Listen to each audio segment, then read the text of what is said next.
Well, many hospitals, clinics, and even storage facilities have all been targeted by the Russian army. So they've destroyed over 750 of these healthcare facilities. And this is a war crime.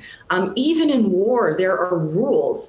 And this is in breach of the Geneva Convention to destroy hospitals because, of course, we know that this affects civilians. And we have so many casualties. We see frequently clips and footage of civilian infrastructure and homes being destroyed.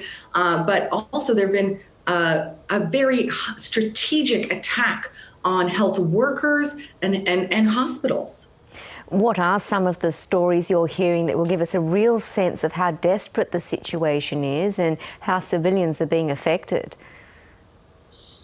Well, it means that there's a lack of access to life-saving medication, that we see that when the infrastructure like power grids are struck, that means the electricity in the hospital goes down.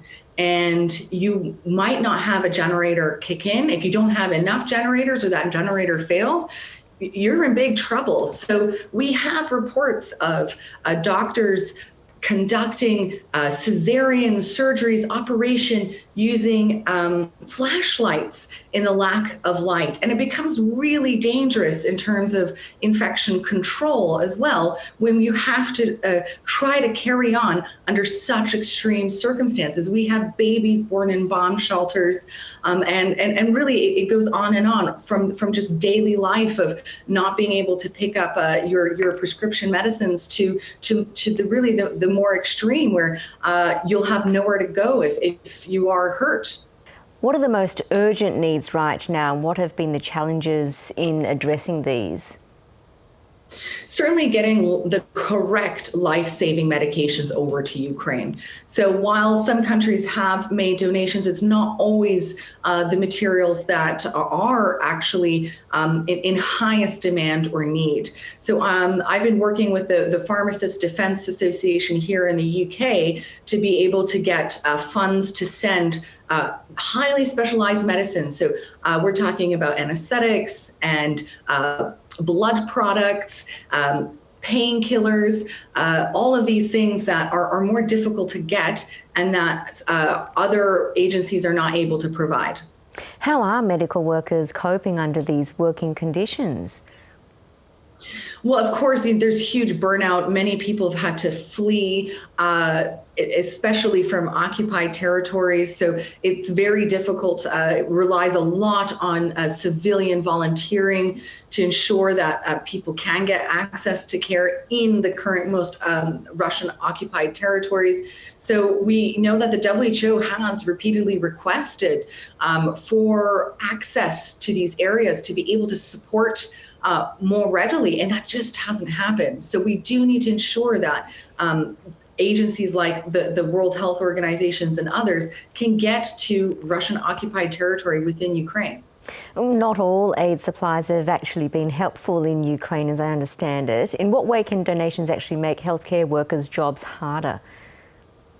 Well, as we saw, the Pharmacists Defence Association team went out to Ukraine and visited military hospitals, and we saw incredible things like ventilators that were left over from the COVID crisis, boxes and boxes just stacked up in corridors of hospitals that, that aren't priority. We don't have that huge need for, as well as nearly expired paracetamol, lorries full being dropped off to Ukraine. And then we have Pharmacists Without Borders, people, that these experts just sitting there destroying medication instead of offering the aid that's needed. Of course, what we need is much more emergency acute care, and products like paracetamol are not going to help. So it's a push versus pull system.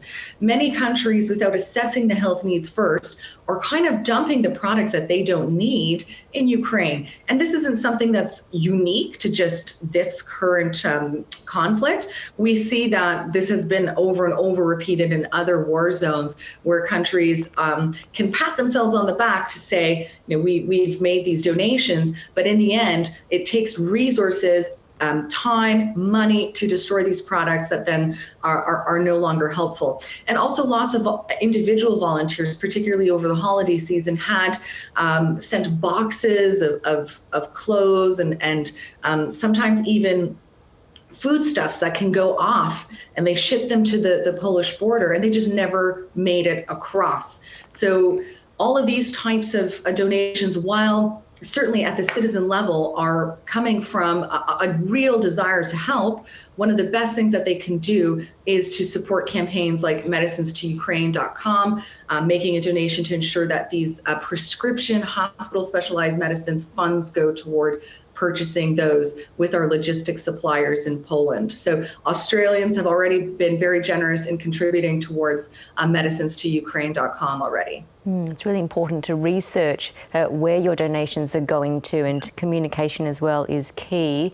Now, it's not just life-saving medication needed to help save people in battle. The war has disrupted the supply of medications for people with chronic conditions, for example. Certainly. So we see that even diabetes medication, HIV/AIDS, we know that in Ukraine it has the highest rates of AIDS in all of Europe, even before the war. So there were over 30 organizations that had to close because of the conflict. But really impressively, many were able to restart operations with the support of organizations like USAID and others to ensure that there is still some support, but there are lots of gaps. And so while we see that there is some excellent work being done with both local groups coordinating with WHO, USAID, et cetera, including even having mobile clinics. So essentially that when people are very frail or weak or traumatized because of an event and they can't yet be moved to hospital, that these mobile type clinics that the WHO run come and support individuals there. But really, in order to have a steady stream of these medications that the civilian population rely on, there is a shortfall of funds, and not all of the groups that are working in this area are able to meet it. Certainly the WHO alone won't be able to do that. We hope the situation improves. Oksana Pizik, great to get your insights. Thanks so much for your time. Thank you.